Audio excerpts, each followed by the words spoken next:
Hey YouTubers, it's Charlie. Thank you everyone that submitted questions for this week's Flash Arrow Q&A. Because of all the Batman v Superman stuff, Aquaman, Jason Momoa, this is going to be all things DC. And giant high fives to everyone that got badges for San Diego Comic-Con. Don't worry if you didn't, there's still all kinds of off-site stuff that you can do without an official San Diego Comic-Con badge. 99% of the stuff there that everyone wants to see, you'll be able to see online. So even if you don't go, you'll still be able to see all the trailers, the teasers, all that stuff eventually. And just like the last couple of years, I'll be posting as many panels as possible, and I'll be doing a bunch of giveaways. So don't worry, there'll be a lot of fun stuff happening. It's not going to be till the beginning of July, so I'm going to announce my Comic-Con plans whenever we get closer to that. Now let's just start the Q&A with Batman vs Superman stuff. I know that's what most everyone's talking about right now. There are a few general questions that a lot of you guys had that I can answer just right away. So first off, the Justice League itself isn't going to be a thing till the Justice League movie. We're just going to see the beginnings of that at the end of Batman vs Superman. Add to that, Aquaman, even though he's like the first teaser image here, he's going to be a small presence in the film too. I think I mentioned it in my breakdown yesterday, but most of the movie is going to focus on Batman and Superman. Technically, it's not a Man of Steel sequel. It's more of a Justice League prequel. Really, I think the intention of the film is just to see how people react to having a lot of DC characters in a movie together before they do a real Justice League film. Think of it as a dry run for Justice League. And I know everyone wants to know when that first trailer is going to come. If they don't attach it to one of their big movies in the next couple of months, which I'm not expecting, I think that they'll just hold it for Comic-Con. That just seems like the likely candidate. It falls within about a 10-month period of the movie, and they usually don't release the first trailer till they get within the 1-year window. So just in general, what's probably going to happen is Warner Brothers will do like a big Hall H panel where they'll roll the cast out, do something really special, then they'll air the official trailer, and then eventually post it online. Moving into the TV universe now, though, Arrow and Flash stuff. Here we go. First question. Jeffrey asks, who was the other prisoner on the island? That was probably Captain Boomerang. They didn't say his name out loud, but it was probably them winking at the fans. He's a member of the Suicide Squad. He knew Slade Wilson. Oliver put him on the island. When I say that, I mean at the end of the Brave and the Bold episode 8, he said he put him somewhere where no one would find him. The teaser in that being that he was going to put him in the island.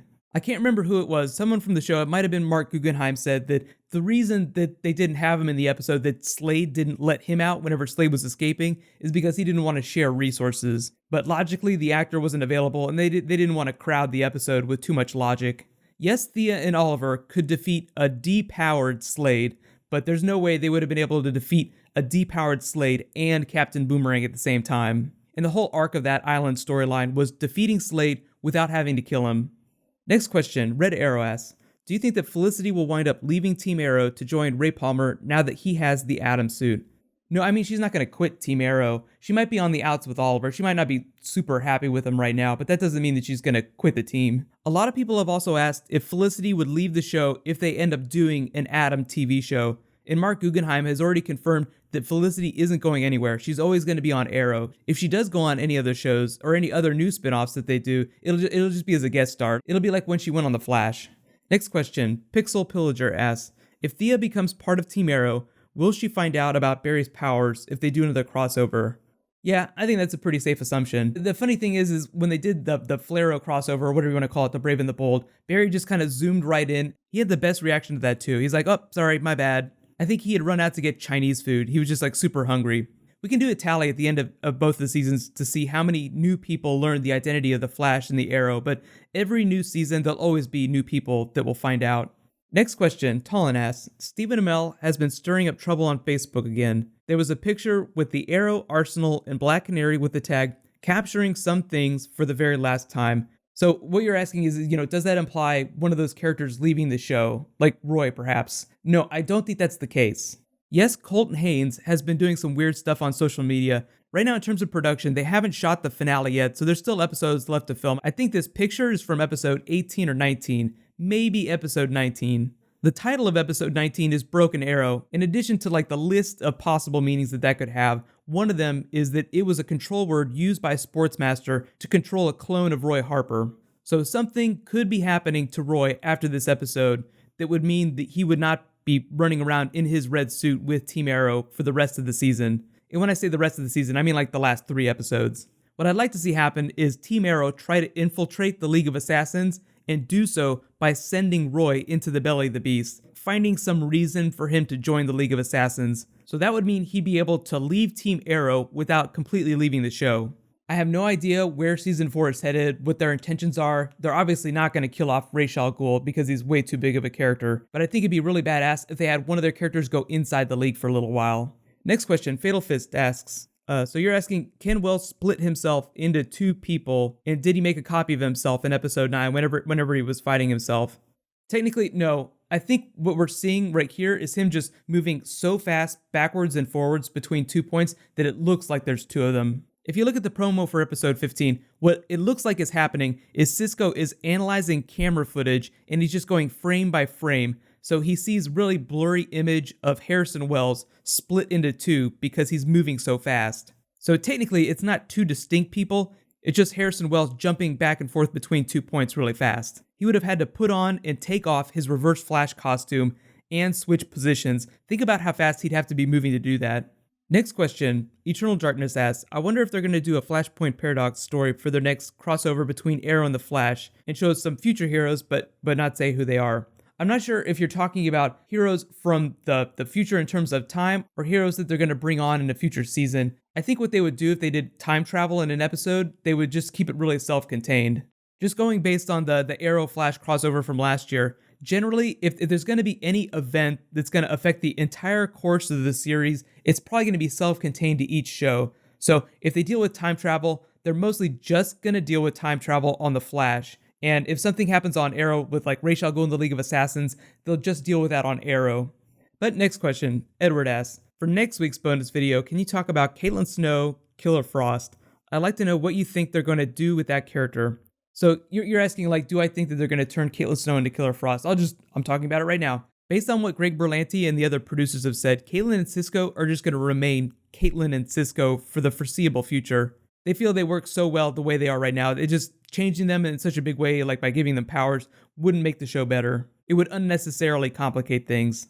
Next question, Lord Anubis asks, so Harrison killed Barry's mother, or is there a third Flash?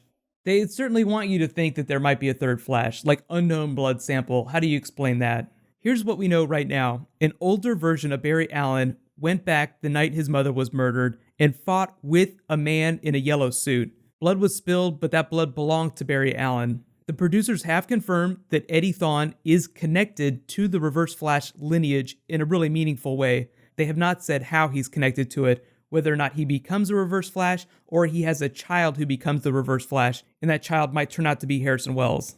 When you start to think about it that way, it gets a little unnecessarily complicated. I don't think the show is going to do that. I think their explanation is going to be fairly simple.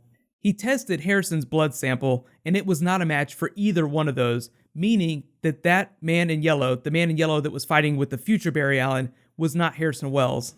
That's just what the facts that we have right now are telling us. There might be some timey-wimey explanation. It still could be Harrison Wells, but what I'd like to see happen is them reveal, oh, if it's not Harrison Wells, then that means there's another man in yellow. It feels like a very familiar TV-type twist, where Team Flash finds out Harrison Wells is the man in yellow. They're like, oh, you're the villain, you're bad, we hate you. You tried to kill my mother, or you killed my mother. But then they start to connect the dots, and they say, well, we tested his blood. He was not that man in yellow. That means, wait for it, drum roll, there's another man in yellow. Who is he? That's why I think Eddie Thawne is going to end up being that other man in yellow. And then the big WTF is going to be, well, Eddie's my friend. Why would he go back and kill my mother? And then we have to find out why that is. There have been some spoilery images of Barry and Iris from the set from filming future episodes that might end up explaining why Eddie ends up hating Barry Allen, but there's no confirmation, so I'm not going to comment on those. Just remember the facts that we have right now. The night Barry's mother was killed, 2 blood samples, one of them was future Barry Allen, the other one, they have no idea, unknown, meaning it was not Harrison Wells because they tested his blood sample.